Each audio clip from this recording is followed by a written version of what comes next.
Try natin to mga buddy. Dito. Marami dito mga female. Subukan natin kung meron pa tayong mapili.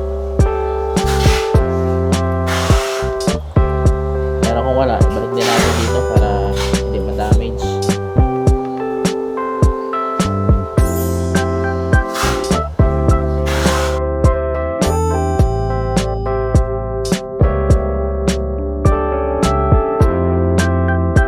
Yo, what's up mga buddy? So ito na yung isda nyo. Tinatapos na lang. Ito na yung shipping. So papadala natin to today. No? Uy! Baby girl. So ito, tinatapos na lang natin mga buddy. Para hindi tayo mabutan ng Holy Week. Ayan. Tapos tignan natin kung makaabot pa tayo. Oras is 1:49.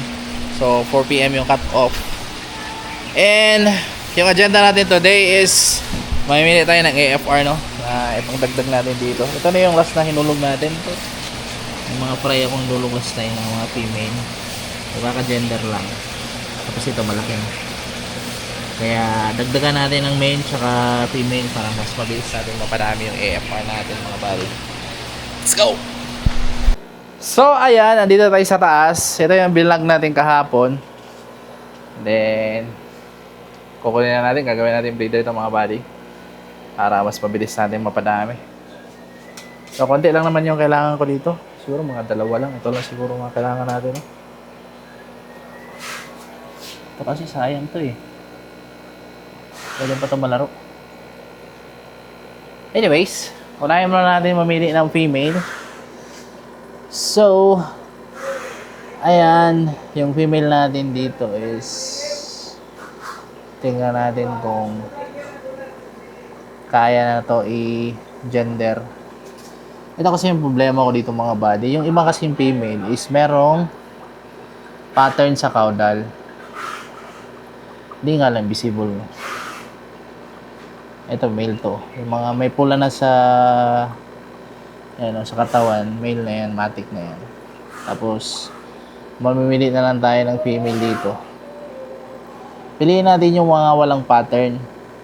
Kasi, baka pag i-breed natin yan, is maglalabas na yung mga pattern nila.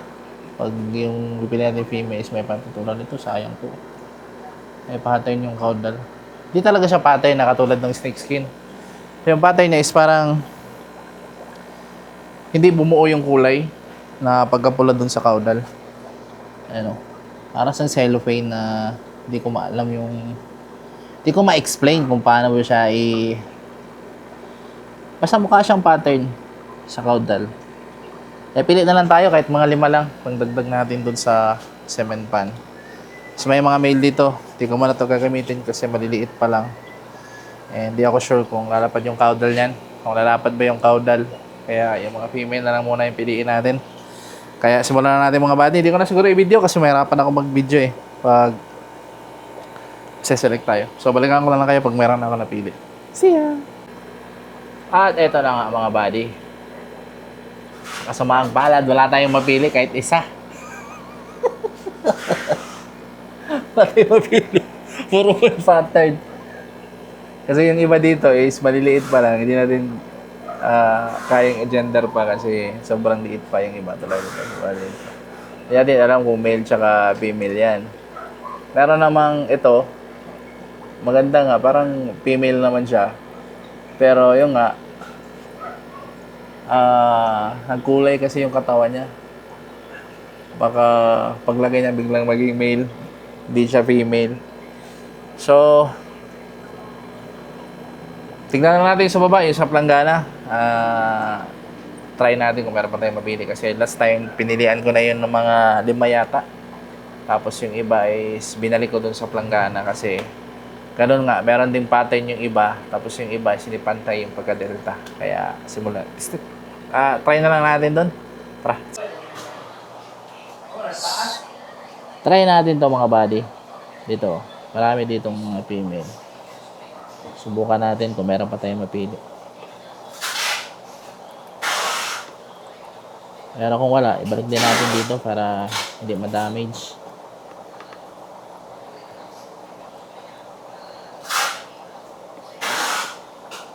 Try lang natin, lagay natin sa aquarium para mas mabilis natin ma-select.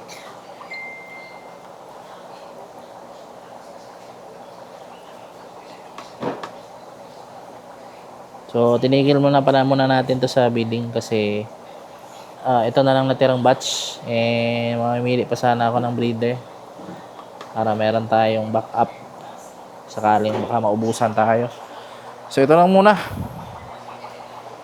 tapos lagay natin sa aquarium para meron pa tayong masirik. Makapilit tayong 5 or hindi kaya 10 kung kaya lang naman. Pero pag hindi, ibalik natin dun sa tank. Okay, sa planggana pala. Alright! So, dito tayo mga buddy.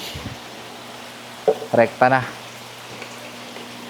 Tayo ng fishnet na square para mas mabilis natin mahuli. Aroy, basa. Teka. Pagka natin basa.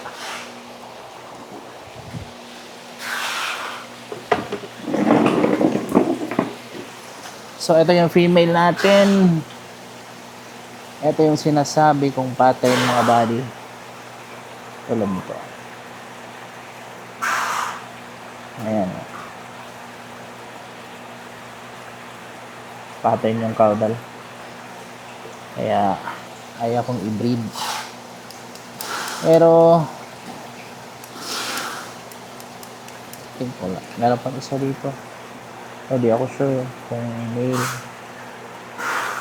Ito, babae pala to. Ito, okay pa to. Kaya pang salbahin. Ayan natin saan. At ito, sira yung mukha. Ito kaya.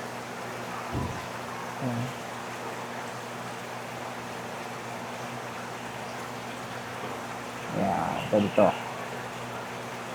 Let's go.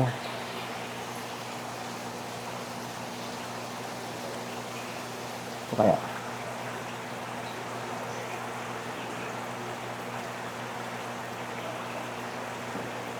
Ito. Ayan, pwede pa yan. Ayan, lala na. Yung puti. May puti na yung gitna.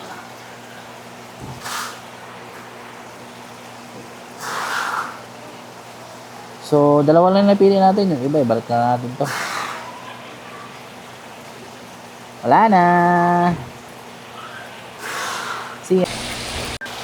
So, ibalik na natin to mga buddy.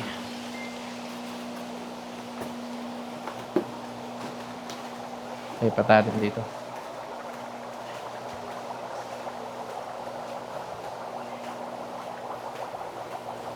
Wala nang mapili. Ayan. Dahil Moscow. Moscow nito. Metal eh. So ito parang AFR. Kita ko sa inyo mga buddy. Para siyang AFR no. Hindi siya AFR. Yung Silverado yan na red tail. Ayan, malaki na. Next month pwede na yan ipabid ulit. Pero wala tayong backup niyan.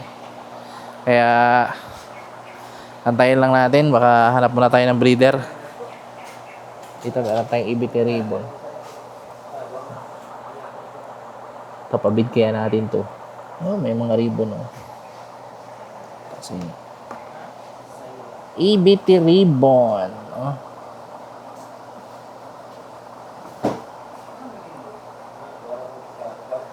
EBT ribbon.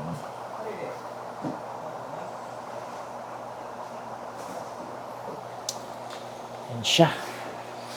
Tapos ito, EBT din ata to. Ito pala yung breeder ng Silverado natin. Silverado. Ay, P-Dirt pala to. P-Dirt dito, Silverado. Silverado. Ha? Uy. Silverado ni. Silverado Red Tail. So, ito pala yung mga breeder. Silverado Red Tail. Nasa police station ako. Nasa police station ang link. Nasa yung police station ako. Ito yung pastel natin. Konti lang. Ayan, may mga pastel tayo dito na ipapabid. Mga breeder. Gusto nyo ba ng breeder na ipapabid? Meron tayo dito. May mga Moscow, HB pastel. Ayan, may Moscow. May mga Moscow dito. Ito sold na. May mga Singa. Ayan, Singa. Mga groomable Singa. Eto. Babang laman dito. Mga Singa. Ito, AFR. Ayan, Bakains flower horn. Hindi kasi ito nilipat sa Planggana. Dapat nilipat to para lumaki pa. Hindi nalipat. I think yun lang. Kasi mapaship na tayo ng isda. Ng LBC. Tapos na. Yan o. Dadala na natin sa LBC mga buddy. Para makuha niya na yung isda. Before mag-Holy Week. Sana makaabot. Sana hindi maabutan ng Holy Week. Ano ang Holy Week? April 2. April 2 and 3. So close yung LBC ng 2 and 3. Resume ng 4. So shipping tayo sa 4 and 5. Mga buddy. Ayan o. So dinala na namin dito yung LBC. Ayan, kaya matagal tayo hindi makapag-ship kasi tinatapos lang. Marami kasi. Ayan. Para pagdating doon sa LBC, na lang. Code na lang sila. Yun lang. Let's go! Bye! Fish out!